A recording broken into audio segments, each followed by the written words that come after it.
시편 139편 1절에서 18절입니다. 시편 139편 1절에서 18절 말씀 제가 세 번역으로 봉독해 드립니다. 주님께서 나를 샅샅이 살펴보셨으니 나를 환히 알고 계십니다. 내가 앉아있거나 서있거나 주님께서는 다 아십니다. 멀리서도 내 생각을 다 알고 계십니다. 내가 길을 가거나 누워있거나 주님께서는 다 살피고 계시니 내 모든 행실을 다 알고 계십니다. 내가 혀를 놀려 아무 말 하지 않아도 주님께서는 내가 하려는 말을 이미 다 알고 계십니다. 주님께서 나의 앞뒤를 두루 감싸주시고 내게 주님의 손을 얹어 주셨습니다. 이 깨달음이 내게는 너무 놀랍고 너무 높아서 내가 감히 측량할 수조차 없습니다. 내가 주님의 영을 피해서 어디로 가며 주님의 얼굴을 피해서 어디로 도망치겠습니까? 내가 하늘로 올라가더라도 주님께서는 거기에 계시고 수월에다 자리를 펴더라도 주님은 거기에도 계십니다. 내가 저 동쪽 너머로 날아가거나 바다 끝 서쪽으로 가서 거기에 머무를지라도 거기에서도 주님의 손이 나를 인도하여 주시고 주님의 손이 나를 힘있게 붙들어 주십니다. 내가 말하기를 어둠이 와락 나에게 달려들어서 나를 비추던 빛이 밤처럼 되어라 해도 주님 앞에서는 어둠도 어둠이 아니며 밤도 대낮처럼 밝으니 주님 앞에서는 어둠과 빛이 다 같습니다. 주님께서 내 장기를 창조하시고 내 모태에서 나를 짜 맞추셨습니다. 내가 이렇게 빚어진 것이 오묘하고 주님께서 하신 일이 놀라워 이 모든 일로 내가 주님께 감사를 드립니다. 내 영혼은 이 사실을 너무도 잘 압니다. 은밀한 곳에서 나를 지으셨고 땅속 깊은 곳 같은 저 모태에서 나를 조립하셨으니 내 뼈 하나하나도 주님 앞에서는 숨길 수 없습니다. 나의 형질이 갖추어지기도 전부터 주님께서는 나를 보고 계셨으며 나에게 정하여진 날들이 아직 시작되기도 전에 이미 주님의 책에 다 기록되었습니다. 하나님 주님의 생각이 어찌 그리도 심오한지요 그 수가 어찌 그렇게도 많은지요 내가 세려고 하면 모래보다 더 많습니다. 깨어나 보면 나는 여전히 주님과 함께 있습니다. 아멘. 할렐루야. 오늘도 주님의 은혜와 평강이 함께 하시기를 간절히 축원합니다. 우리 다시 한번 앞뒤 좌우 옆에 있는 분들하고 한번 반갑게 인사 나누실까요? 주님의 은혜와 평강이 함께 하시기를 간절히 바랍니다. 요즘 저에게 아주 중요한 핫 이슈라고 할 수 있는 문제는 온라인 예배입니다. 인터넷으로 중계되는 온라인 예배를 어떻게 받아들여야 하고 그리고 이 온라인 예배를 드리는 것으로 과연 우리가 하나님께 예배를 드렸다고 말할 수 있겠는가 하는 문제인데요. 사실 코로나19 팬데믹이 일어나기 전까지 저는 온라인으로 드리는 예배에 대해서 부정적인 입장이었습니다. 왜냐하면 이제 그때까지 이 온라인 예배를 드리는 교회들은 순복음 교회라든가 몇몇 대형 교회들이 하고 있었던 일인데요. 각 지역에 이제 예배 처소 거점을 마련하고 이제 그곳에서 주일 예배를 드리는데 이제 본 순복음교회 경우에는 여의도 순복음교회에서 드리는 예배 영상을 틀어놓고 거기에 맞춰 예배를 드리는 거예요. 그리고 이제 그곳에 파견된 목사님은 이제 그 교회를 목회하고 치료하는 목사가 아니라 이제 행정적으로 교회를 관리하는 그런 분이었던 거죠. 그래서 사실 그런 식의 예배나 그런 식으로 교회를 관리하는 것에 대해서 굉장히 좀 부정적인 입장이었습니다. 그런데 이제 반강제적으로 대면 예배가 금지되고 이제 온라인으로 드리는 예배를 드릴 수밖에, 이 비대면 예배를 드릴 수밖에 없게 되면서 상황이 많이 달라진 거죠. 게다가 어떤 설문조사 결과에서는 이 코로나19 팬데믹이 종결되더라도 계속해서 온라인 예배를 드리겠다라고 생각하는 사람들의 수가 생각보다 굉장히 많았다라고 하는 결과가 나왔기 때문이기도 합니다. 그래서 이 온라인 예배를 어떻게 받아들여야 하고, 그리고 온라인 예배를 정말 우리가 대면 예배, 우리가 예배실에서 예배 드리는 것만큼으로 그렇게 생각하며 준비해야 할 것인가, 아주 심각한 고민을 할 수밖에 없게 되었는데, 그러면서 오늘 이 본문, 시편 본문의 말씀은 하나님이 어떤 분이신지에 대해서 새로운 관점, 사실 우리가 다 알고 있었던 것이지만 온라인 예배와 관련해서 새로운 관점을 제공해주고, 거기에 대해서 우리가 무엇을 할 수 있고 또 어떻게 해야 할까에 대한 그런 생각을 하게 해주기 때문에, 그래서 오늘 이 시편 본문 말씀을 함께 나누게 되었습니다. 이 시편 본문을 통해서 하나님은 어떤 분이실까? 그 하나님께 나는 이 상황에서 어떻게 응답해야 할까 하는 것을 함께 좀 더 깊이 생각해 보시도록 하겠습니다. 먼저 시편 기자는 6절에서 이렇게 고백하죠. 이 깨달음이 내게는 너무 놀랍고 너무 높아서 내가 감히 측량할 수조차 없습니다. 아주 엄청난 깨달음을 이제 얻게 되었다고 하는 그런 고백인데, 그 깨달음이 무슨 깨달음이냐 하면 그것이 그 바로 앞에 1절에서 4절까지 나오는 내용이에요. 자, 한번 제가 봉독합니다. 주님께서 나를 샅샅이 살펴보셨으니 나를 환히 알고 계십니다. 내가 앉아 있거나 서 있거나 주님께서는 다 아십니다. 멀리서도 내 생각을 다 알고 계십니다. 내가 길을 가거나 누워 있거나 주님께서는 다 살피고 계시니 내 모든 행실을 다 알고 계십니다. 내가 혀를 놀려 아무 말 하지 않아도 주님께서는 내가 하려는 말을 이미 다 알고 계십니다. 자, 앉아 있거나 서 있거나 가까이 있거나 멀리 있거나 또 길을 가거나 집에 잠자리에 누워 있다 할지라도, 자, 이 말은 무슨 말이죠?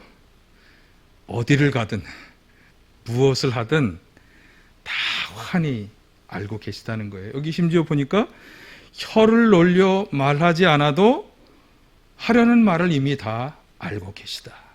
내 마음에 생각하는 것도 그냥 다 아시는 분이시라는 거죠. 한번 이걸 지금 여러분 자신에게 한번 생각해 보세요. 지금 우리가 이곳에 앉아 있어서 내가 무슨 생각을 하고 어떤 마음으로 이 예배를 드리는지 하나님은 다 환히 알고 계시는 거예요. 오늘 설교 제목입니다. 하나님은 환히 알고 계십니다.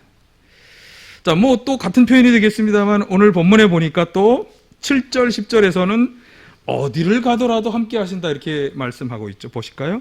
내가 주님의 영을 피해서 어디로 가며 주님의 얼굴을 피해서 어디로 도망치겠습니까? 내가 하늘로 올라가더라도 주님께서는 거기에 계시고 소울에다 자리를 펴더라도 주님은 거기에도 계십니다. 내가 저 동쪽 동력 너머로 날아가거나 바다 끝 서쪽으로 가서 거기에 머무를지라도 거기에서도 주님의 손이 나를 인도하여 주시고 주님의 오른손이 나를 힘있게 붙들어 주십니다.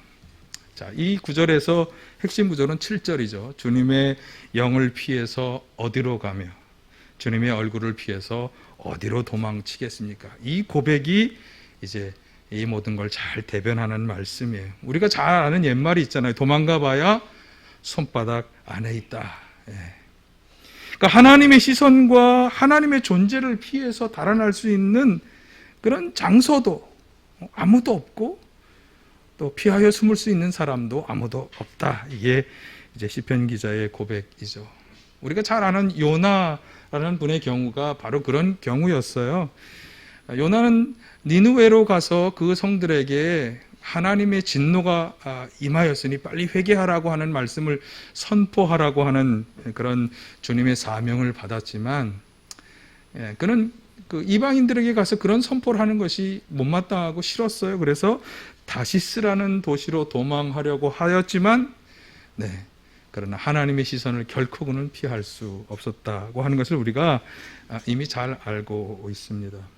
그래서 우리가 읽었던 8, 9절의 말씀처럼 하늘로 올라가더라도 지옥으로 내려간다 할지라도 또 동쪽으로 가도 서쪽으로 가도 거기에는 하나님이 우리와 함께 계시다. 이렇게 고백할 수밖에 없는 것입니다. 그러니까 지금 아까 말씀드렸습니다만 이 예배를 드릴 때, 여러분이 기도할 때, 찬양할 때 내가 무슨 생각을 하고 무엇을 하고 있는지를 하나님이 다 살펴보신다. 여러분 그런 생각을 하면 어떤 마음이 들겠어요?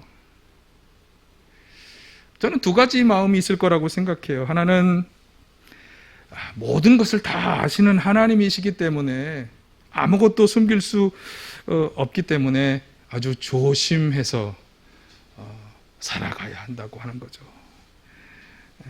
함부로 살아갈 수 없는 거죠. 내 말 하나 행동 하나 그분은 다 의도까지 다 알고 보고 계시니까.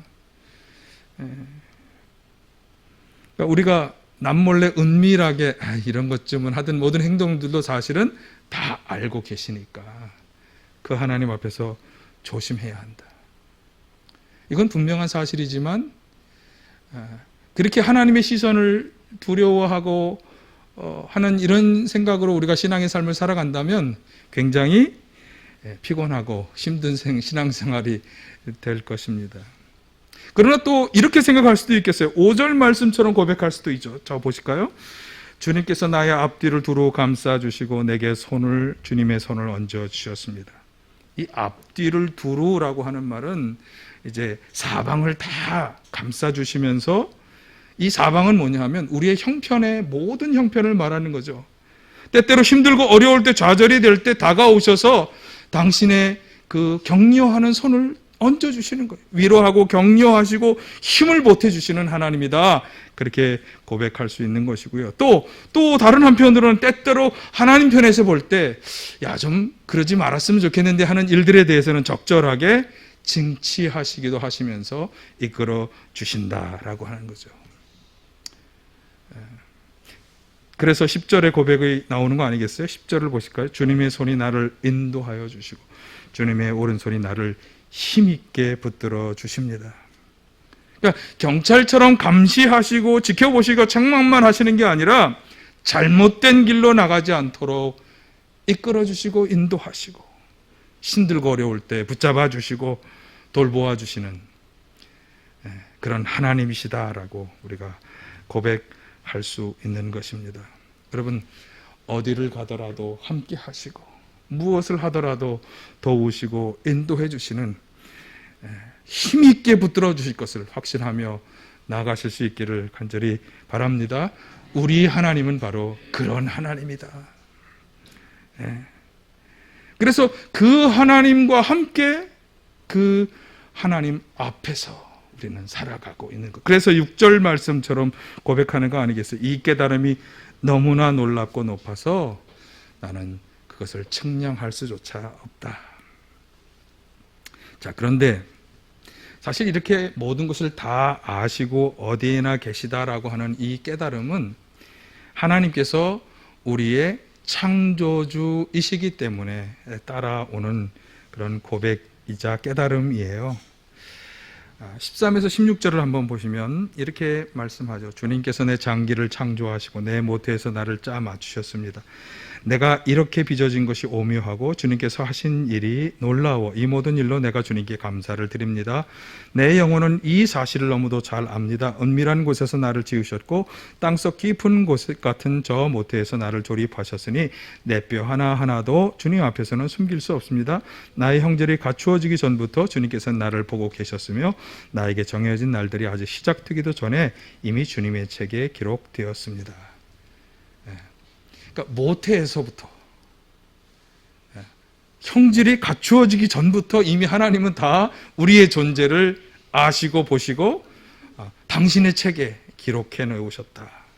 그러니까 오래전부터 우리는 창조주 하나님의 세심한 계획과 섭리에 의해서 오늘에 창조되었고 오늘에 이르게 되었다라고 하는 그런 고백이 되었어요.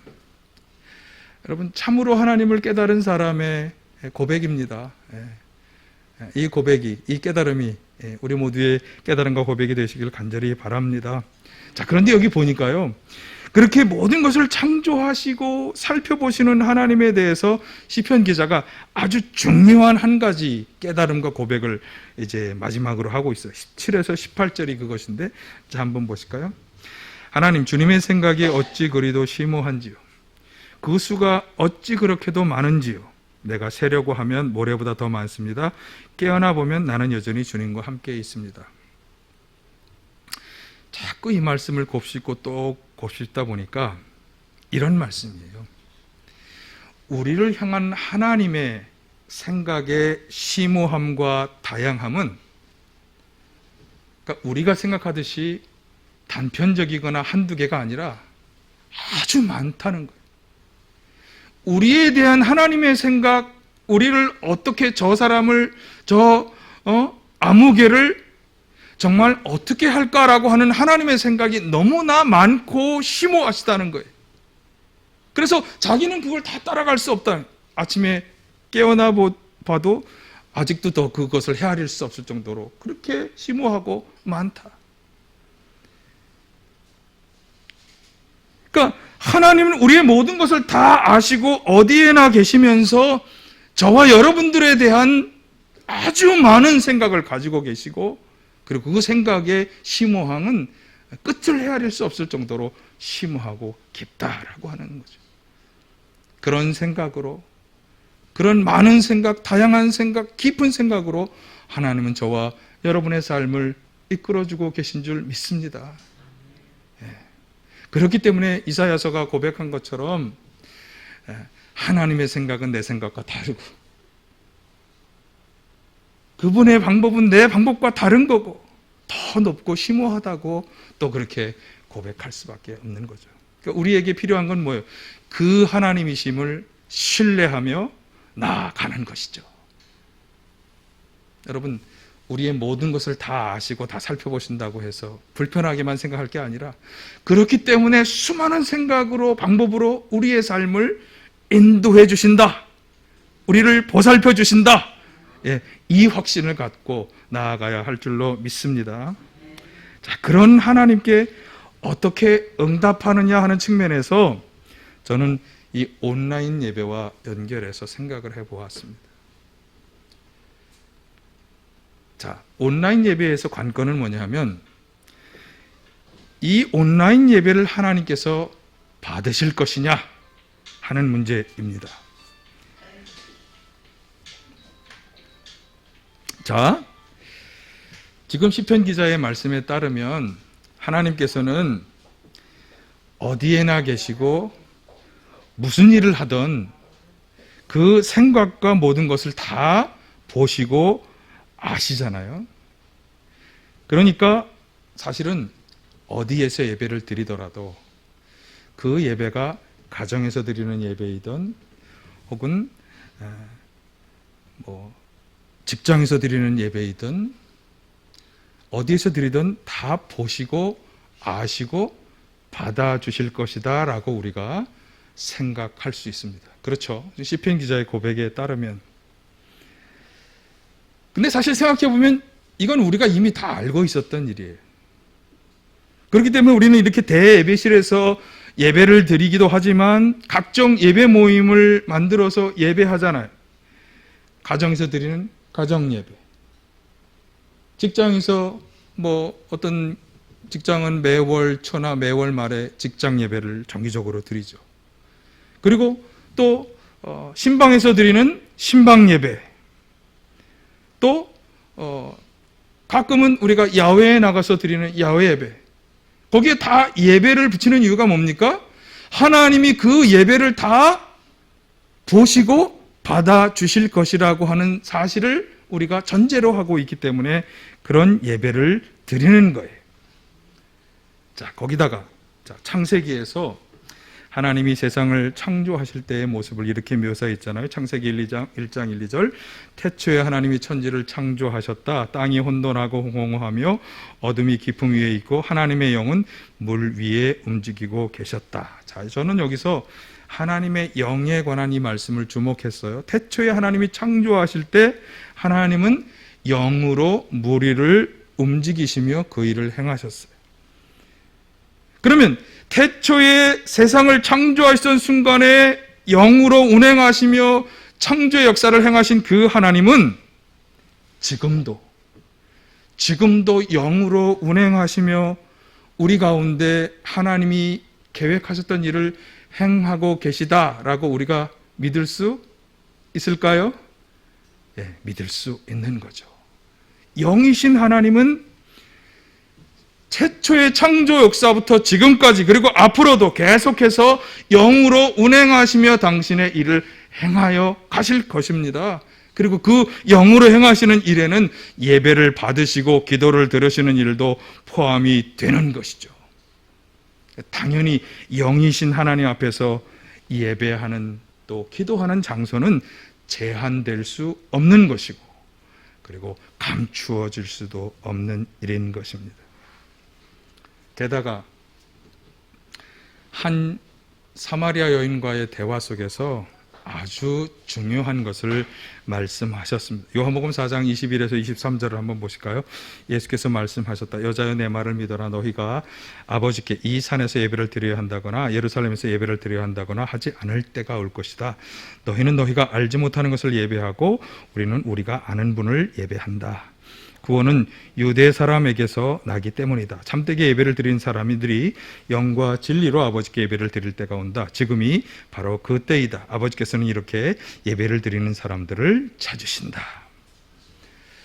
자, 사마리아의 수가성을 이제 예수님께서 지나가시다가 정오에 우물가를 찾아오셨어요. 그런데 그 중동 지방에서 정오라고 하는 시간은 해가 아주 떼약볕이 내려지는 시간이기 때문에 사람들이 다 쉬는 시간, 일하지 않는 시간인 그 시간에 이 사마리아의 수가성의 한 사마리아 여인이 물을 기르러 그곳에 왔던 거죠. 그러니까 사람들을 만나지 않기를 원하면서 왔는데 한 젊은 청년 같은 남자가 거기 있는 거예요. 그러면서 좀 물을 달라고 하면서 이제 대화를 하게 된 거죠. 그래서 그녀는 처음에는 이방인인 당신이 왜 나에게 물을 달라고 하느냐라고 하면서 거부감을 보였지만 예수님과 대화를 진행하면서 이분이 보통 분이 아니다라고 하는 깨달음을 깨닫게 된 거고요. 대화하면서 그녀는 자신이 평소에 가졌던 아주 중요한 한 가지를 질문한 거예요. 그게 이제 19, 20절의 질문인데 여자가 말하였다. 선생님, 내가 보니 선생님은 예언자이십니다. 우리 조상은 이 산에서 예배를 드렸는데 선생님네 사람들은 예배를 드려야 할 것이 예루살렘에 있다고 합니다. 사실 이 주제는 유대인과 사마리아 사람들 사이에 아주 오래된 논쟁 가운데 하나입니다. 그러니까 유대인들이 포로 생활에서 그러니까 이스라엘이 사실은 바벨론과 아시리아에게 멸망을 당했잖아요. 그래서 이제 많은 지도자층에 해당하는 사람들이 포로로 끌려갔는데 그 포로 생활에서 이제 돌아올 때 이제 사마리아 지역에 거주하던 사람들은 전통적으로 예배를 드리던 예루살렘 성전이 굉장히 멀기 때문에 그리심이라고 하는 산에다가 성전을 다시 세워서 그곳에서 예배를 드리기 시작한 거예요. 그래서 유대 사람들과 사마리아 사람들은 서로 예루살렘 성전에서 예배를 드려야 된다 이렇게 주장하거나 아니면 그리심 산에서 예배를 드려도 된다 이렇게 주장하면서 서로 이제 팽팽히 맞서온 거죠. 여기에 대한 질문을 여인이 이제 예수님께 한 거예요. 자, 그래서 이 질문에 대해서 예수님이 뭐라고 말씀하신 거예요?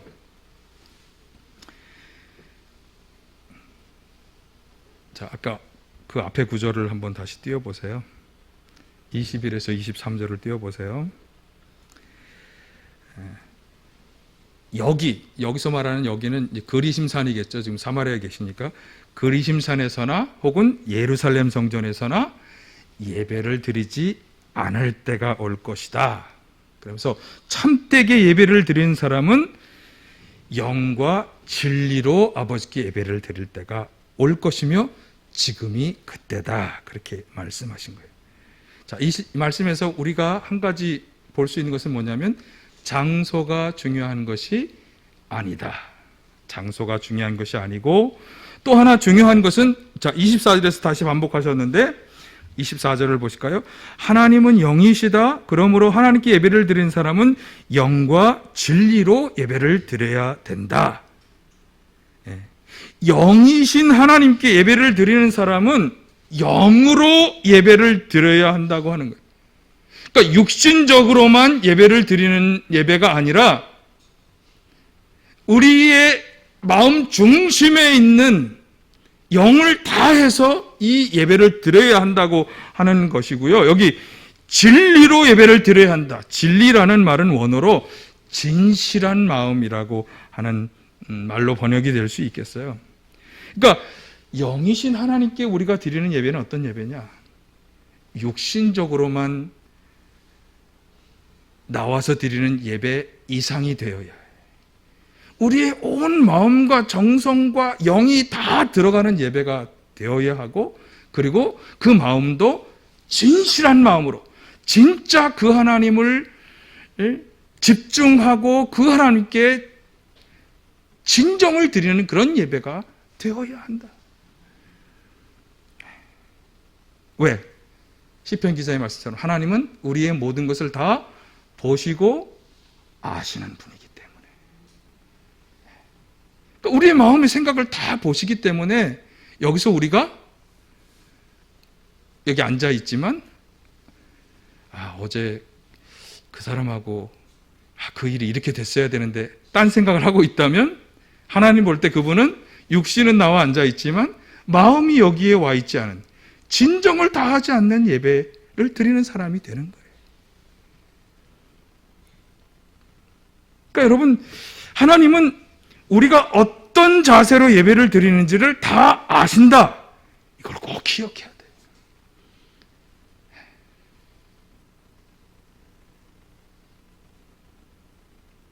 돼요. 문제는, 그러면 성전이 아닌 곳에서, 특별히 아까 제가 온라인 예배와 관련해서 가정에서 혹은 그 어떤 장소에서 영상을 틀어놓고 예배를 드린다고 할 때 과연 그 예배가 영을 다해서 드리는 예배, 진정한 마음으로 집중해서 드리는 예배가 될 수 있을까? 이게 문제가 되는 것입니다. 자, 여기다가 예배와 관련해서 바울 사도가 아주 중요한 말씀 하나를 로마서 12장에서 했는데요. 자, 로마서 12장 1, 2절을 한번 보시겠습니다. 여러분의 몸을 하나님께서 기뻐하실 거룩한 산 제물로 드리십시오. 이것이 여러분이 드릴 합당한 예배입니다.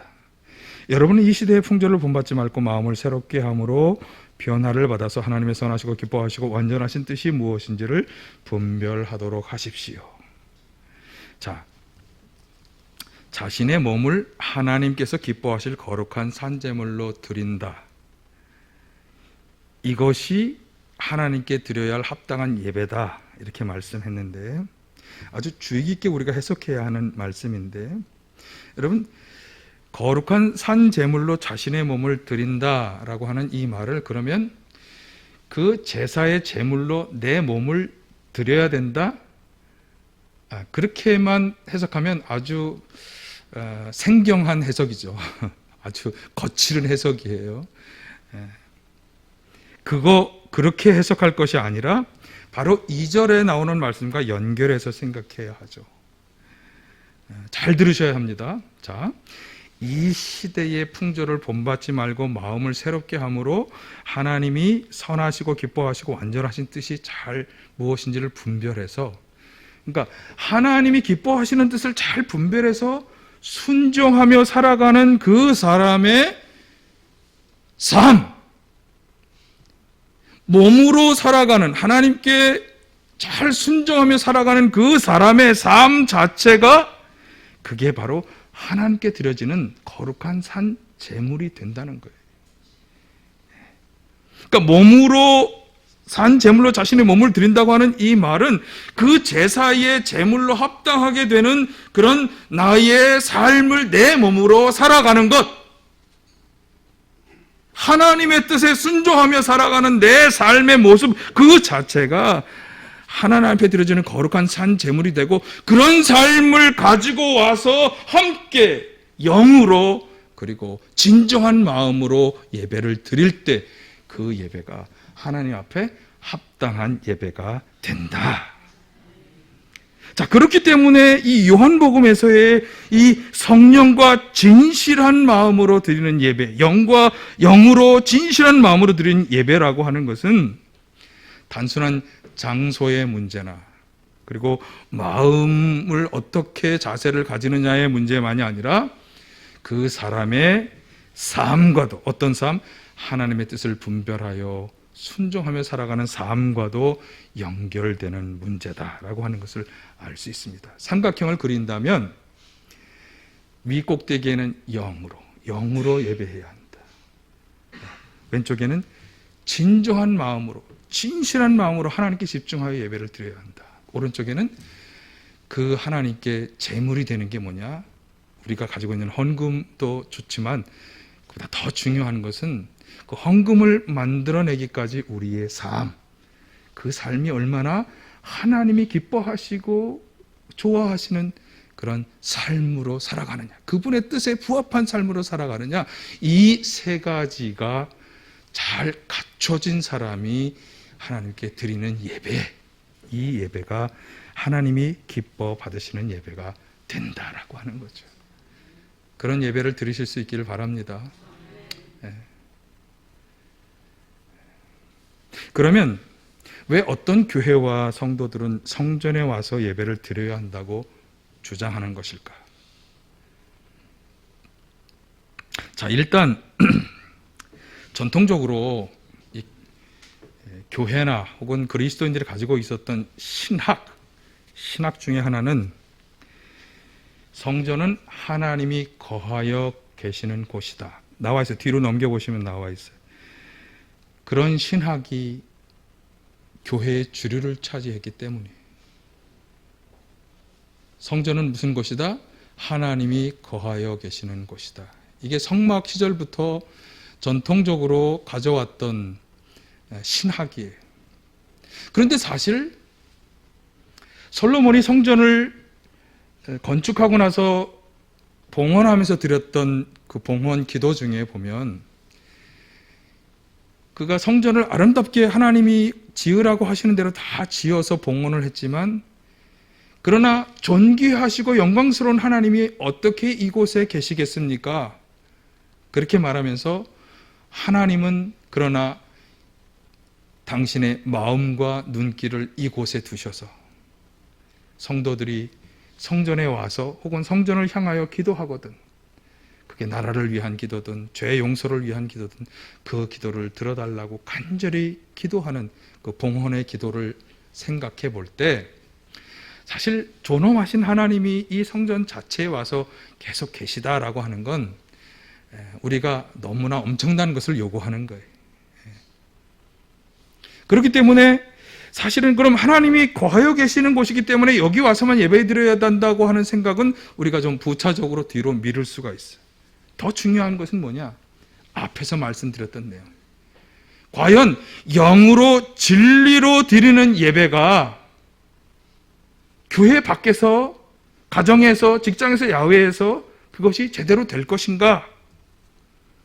그러면 왜 성전에 와서 예배를 드려야 하느냐? 어지럽고 분주한 여러 가지 우리의 생각, 시선을 사로잡는 세상의 살림살이, 이런 것으로부터 벗어나서 하나님만을 생각하며 하나님에게 관심을 집중할 수 있는 환경을 제공하기 위해서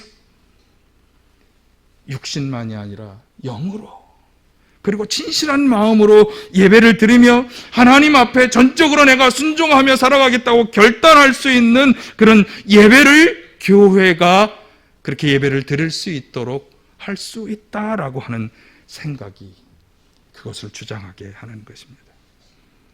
사실 지난 주간에 제가 기도원에 거기는 자신들을 영성센터라고 합니다만 영성센터에 가서 제가 기도하고 돌아왔는데요. 같은 맥락입니다. 사실 저희 내외는 거의 매일 이곳에서 기도합니다. 교회에 와서. 그러나 우리는 일정 기간 모든 관계적, 사회적 생활을 다 멈추고 이런 영성센터와 같은 곳에 가서 조용하고 집중된 마음으로 하나님과 직접 대면하는 시간을 가지는 것이 필요하다고 생각을 했고, 그래서 저는 1년에 한 2차례씩 꼭 이 기도원 영성센터를 다녀오고 있습니다. 그러니까 교회는 어떤 곳이 되어야 하느냐? 이렇게 모든 우리의 삶의 모습을 잠시 멈추고 하나님께 집중하고 경건한 마음으로 예배와 기도를 드리는 장소, 그런 장소가 되어야 하는 거죠. 그래서 교회가 필요하고 교회 와서 예배 드리도록 권면하는 것입니다. 일상의 삶으로부터 분리되어 오직 하나님께만 집중하며 영으로 진실한 마음으로 예배와 기도를 드려야 한다라고 하는 거죠.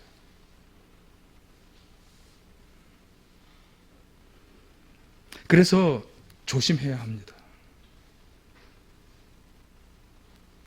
날이 가고 시간이 가면서 우리의 예배가, 우리의 기도가 형식화되고 습관화되어서 생명력을 잃어버린 습관적인 형식만 남은 예배와 기도가 되는 것에 주의해야 합니다. 그렇게 되고 있다면 여러분의 찬양이, 여러분의 기도가 형식적이고 습관적이 되고 있다면 이게 심각한 문제가 발생하고 있는 것입니다. 제가 목회자의 자녀로 태어나서 아주 어릴 때부터 교회 생활을 하면서 언제부턴가 내가 드리는 기도, 찬송이 그냥 입으로만 드리는 것이었구나 하는 것을 제가 깨닫게 돼요. 사춘기 시절에. 그러면서 제 신앙생활에 심각한 회의가 왔어요. 이게 무슨 의미가 있을까? 예? 이 찬양을 하나님이 기뻐 받으시고 내 마음도 기쁘고 그분도 기뻐하시는 찬양이라는 생각 아무것도 없이 그냥 습관적으로 찬송가를 부르고 있는 거예요. 그것을 느끼는 순간 제가 얼마나 깊은 절망에 빠졌었는지 모릅니다. 여러분, 우리의 이 기도와 찬송을 살펴보아야 합니다. 지금 이 자리에 나와 앉아있다 하더라도 마음으로 다른 것을만 생각하고 말씀에 집중하지 못하고 하나님께 집중하지 못하고 있다면, 이 자리에 앉아서 졸음과 싸우면서 예배를 드려야만 한다면 하나님께 진정으로 영으로 내가 드리는 예배가 될 수 있는 것일까? 저희는 지금 온라인 예배뿐만 아니라 교회에 앉아서도 저희가 마스크를 써야 하기 때문에 영상으로 찬양을 틀어드리잖아요. 제가 가끔 이렇게 보면 영상으로 하는 찬양이니까 나는 좀 딴 거라도 되겠지. 그러면 우리의 다 깊은 곳을 보시는 그 하나님, 그 찬양하는 시간에 찬양의 마음을 올려드리기를 원하시는 하나님 앞에 내가 딴 거 하고 있으면 하나님은 그 찬양을, 누구의 찬양을 받으시는 거예요? 딴 거 하는 사람의 찬양은 안 받으실 거예요. 기도도 마찬가지. 기도 시간에 하나님 정말 저 목사님이 드리는 저 기도 함께 하나님 주님께 올려드리고 그 기도가 이루어지기를 원합니다. 이런 한 마음으로 합심된 기도가 되어야 하는데, 목사님 기도하니까 나는 좀 딴 거 하고. 그럼 그분은 어떻게 되는 거예요? 하나님이 그분의 기도를 받으시기는 원하시는 하나님 앞에서. 그러니까 우리는 조심해야 돼. 모든 것을 다 살펴보시고 하시는 하나님 앞에서 우리 예배의 자세가, 특별히 지금 말씀드린 것처럼 영으로 진정한 마음으로 예배를 드려야 하기 때문에, 그래서 이 온라인 예배를 일상화할 수밖에 없는 현실에서 우리는 바로 이 문제를 더 깊이 생각해야 하고 그리고 노력해야 하는 문제인 것입니다. 게다가 이 문제에서 우리가 꼭 잊지 말아야 하는 것은 사단이 이 문제를 가지고 우리를 공격할 수 있다고 하는 사실입니다. 어떻게? 영적 게으름을 피우게 하는 것입니다. 집에서 드리는 예배나 기도도 하나님이 다 받으시는 거니까 오늘은 좀 가지 말아야 되지 않을까? 유혹이 옵니다. 자꾸 발걸음을 무거워지게 하고 내일 가지 뭐, 다음 주에 가지 뭐, 이런 마음을 자꾸 누가 불어넣는다고요? 사단이 불어넣는 것입니다. 우리는 이 싸움에서 이겨야 합니다. 우리의 신앙생활은요, 우리 신앙의 발걸음은 사단과 영적인 싸움을 계속해서 싸워가는 발걸음이에요. 우리가 그리스도인이 되면서부터 우리는 이 영적 싸움을 시작한다고 제가 수차례 강조 말씀을 드리죠. 예. 그렇기 때문에 사단은 틈나는 대로 우리를 공격하는 것입니다. 특별히 올해 우리 나눔교회 표어가 뭐죠? 기도를 하나님께 더 가까이. 그러니까 사단이 뭘 더 우리를 공격할 것 같아요? 기도의 문제로 우리를 공격하는 것입니다. 틀림없이 기도의 문제로 여러분을 공격하고 기도하지 못하게, 기도를 덜 하도록, 기도에 집중하지 못하도록 계속해서 도전하고 유혹하고 할 것입니다. 그렇기 때문에 우리는 이 싸움에서 이겨야 합니다. 이겨야 합니다. 여러분, 이 싸움에 승리하시는 참 예배자, 참 기도자가 되시기를 간절히 축원합니다. 앞에서 바라보면 얼마나 마음이 아픈지 몰라요. 제가 목회자로서 얼마나 마음이 아픈지 몰라요. 이겨야 되는데 이 싸움에서.